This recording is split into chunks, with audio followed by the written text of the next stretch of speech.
E hoje eu trago para conversar comigo o Luciano André Vieira. O Luciano é meu amigo, praticante do método de Rose, especialista em som e automação residencial. Empresário, ele tem a empresa Estúdio Home. Luciano conversará comigo sobre som. O que é este som tátil? Bom, primeiramente, muito obrigado pela oportunidade, é um prazer estar aqui contigo, né? Antes da gente falar sobre o som tátil, é importante a gente saber o que é o som. Vou começar por essa parte. Porque as pessoas ouvem, assim como nós estamos aqui falando, você está produzindo sons e ouvindo sons. Só que muitas vezes nós não paramos para ver o que é isso, o que é esse fenômeno, né? Primeiramente, a gente tem que ter um meio, que é o ar. Então, o ar ele transmite o som de um meio gerador até um meio receptor. Então eu estou falando, teus ouvidos estão ouvindo. Só que além disso, existe um outro fenômeno, que é um assunto até muito antigo e muito novo ao mesmo tempo. Porque hoje se fala muito da questão do som tátil. Para muitas pessoas pode não ser tão comum, mas é muito comum quando você, por exemplo, vê um sistema de cinema onde você está sentado, você sente a poltrona vibrar, ou então, para quem já foi à Disney, por exemplo, que você tem poltronas que se mexem junto com o som na sequência, que é algo bem interessante. E as pessoas ficam pensando, nossa, mas como isso é possível? Bom, primeiramente, vamos falar sobre o som, né? Todo fenômeno acústico se baseia na questão da reverberação. A reverberação é algo que, na parte técnica disso, ela se dá em torno do som que está dentro do ambiente e o tempo que esse som fica nesse ambiente. Por exemplo, estamos conversando aqui, né, do início da minha palavra, do início de um som, por exemplo, você tem um tempo onde esse som é gerado e onde esse som acaba, que a gente chama que o som morre. No som tátil, a gente usa parte desse efeito para que esse som que é gerado chegue até os seus ouvidos e ao seu corpo como um todo. Todo o corpo tem o poder da reverberação também, né? Quer dizer, assim, desculpe interromper, claro. O som, então, assim, vamos supor que eu sou cego de nascença, ou ele é uma maneira diferente de perceber o som que uma pessoa, por exemplo, que tem ouvidos, digamos assim, em pleno funcionamento. Exatamente. Um cego pode muito bem sentir vibrações, isso é provado. Então, ele não vai passar indiferente, por exemplo, a uma explosão, né? Qual é a diferença de uma palma para uma explosão? É exatamente o volume de ar que está sendo deslocado nesse momento. Então, nós ouvimos, todo mundo já tem, por exemplo, uma bombinha, né? A bombinha pequenininha, ela gera um som bem curto, bem fraco. Uma bomba maior, você sente até a vibração do teu corpo. Questão, quando você passa no aeroporto, a vibração de uma turbina, por exemplo, aquilo é o ar que está deslocando, reverberando o teu organismo. Então, o teu corpo está sendo vibrado por isso. Neste caso, por exemplo, o surdo, ele percebe o som de outra maneira, quer dizer, é aquela assim, ele não tem o ouvido funcionando plenamente, sim, mas ele percebe de outra maneira. Sim. E essa percepção é peito, tórax, coração ou é em outros locais do corpo? Na verdade, todo o nosso organismo vai sentir isso, tá? É engraçado que você pegar um galão, olha um exemplo bem simples. Pega um galão de água, né, e ponha próximo, segure aqueles galão de 20 litros, segure o próximo uma caixa de som. Você vai perceber que ele vai vibrar, né, em algumas frequências, talvez mais baixas, do que, por exemplo, um copo de cristal, que é provado que ele vibra e pode até quebrar, por exemplo, dependendo da frequência. O que acontece? O surdo em si, ele vai ouvir esse tipo de som, dependendo dos sons, de uma maneira bem diferente que nós ouvimos. Ele vai ouvir mais com a questão tátil do que com a questão auditiva mesmo.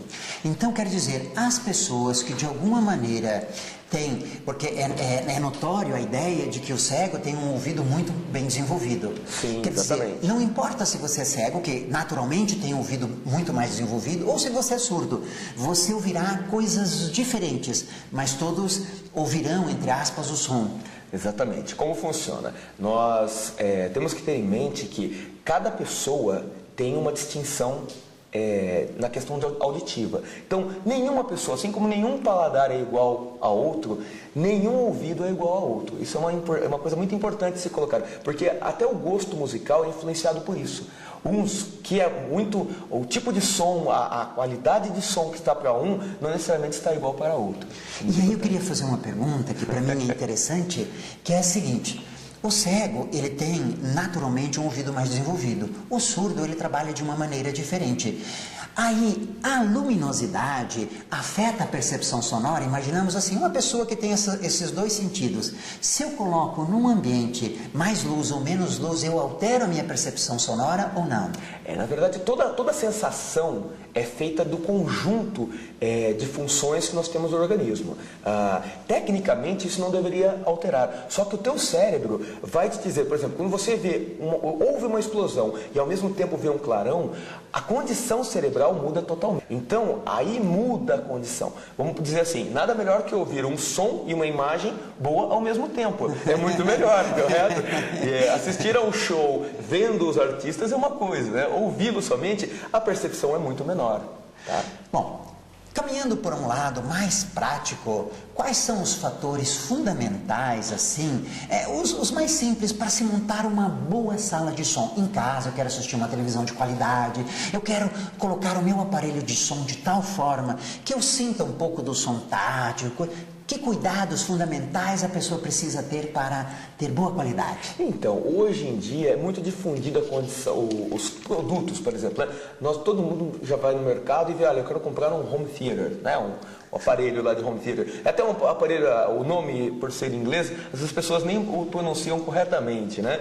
Mas o que acontece? Esse equipamento, por ser hoje muito difundido, praticamente está presente numa grande quantidade de lares, né? Desde dos sistemas mais simples, de pessoas que têm menos possibilidade, até os sistemas mais avançados, que têm realmente um cinema dentro de casa, né? Então, como que funciona isso? Muitas vezes a pessoa não tem essa informação rápida nas mãos para poder fazer funcionar direito. E aí ela recorre à informação de amigo, conhecido, etc.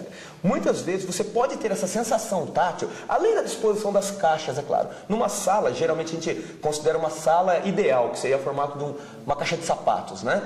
Seriam as 3 caixas, né, na frente, as 2 caixas atrás, da surround, o subwoofer em algum ponto que o pessoal nunca sabe onde colocá-lo realmente. Então você pode fazer algumas brincadeiras com o seu sistema para você ter essa sensação tátil. Porque se o subwoofer, geralmente a sensação tátil se dá maior no organismo nas frequências mais baixas, né? Então é aquele grave, aquele bu, que a pessoa ouve, que gosta do passo do dinossauro, né? Aquela coisa. Então, para você ter essa audição, o que você faz? Por exemplo, o seu subwoofer, se ele estiver muito baixinho, o som estiver muito baixo, você não vai ouvi-lo, ok? Porque as caixinhas menores não têm essa reprodução. Agora, quando você aumenta um pouquinho mais e põe um filme bem lá, cheio de explosões, etc., se você colocá-lo no meio da sala, por exemplo, você vai perceber que você não vai ouvir quase nada de efeito.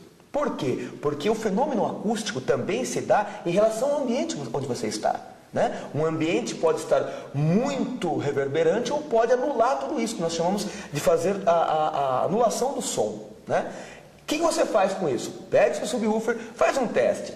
Põe ele lá no cantinho, de preferência, no canto assim, né? Aquele canto de parede assim, onde você tem o chão, uma parede lateral e a outra parede, né? Com isso, você vai conseguir o quê? Que esse som, né, do subwoofer seja amplificado. Então, a gente chama de um amplificador acústico, né? É como se fosse uma corneta, né? Todas essas paredes vão se tornar uma corneta, amplificando o efeito dele. Então, você vai fazer o quê? Olhe para a sua sala, veja o canto esquerdo ou direito, de preferência aquele que não tem a porta, tá? Porque a porta vai anular esse efeito. Coloque-o lá e faça um teste, aumente um pouquinho. Você vai perceber que esse som dele, você estando na outra ponta oposta da sala, vai ficar muito mais forte. E aí, quando você sentir o sofá, é uma questão engraçada. Aí é a questão do som tátil. Você vai perceber que algumas frequências nesse variar, né? Frequência o que é? É aquele mais grave, do médio para o agudo. Conforme essa variação de frequência vai acontecendo, você vai perceber que o sofá vai vibrar primeiro, depois tuas pernas, depois teu pulmão, porque cada um tem um volume diferente e ressona em frequência diferente.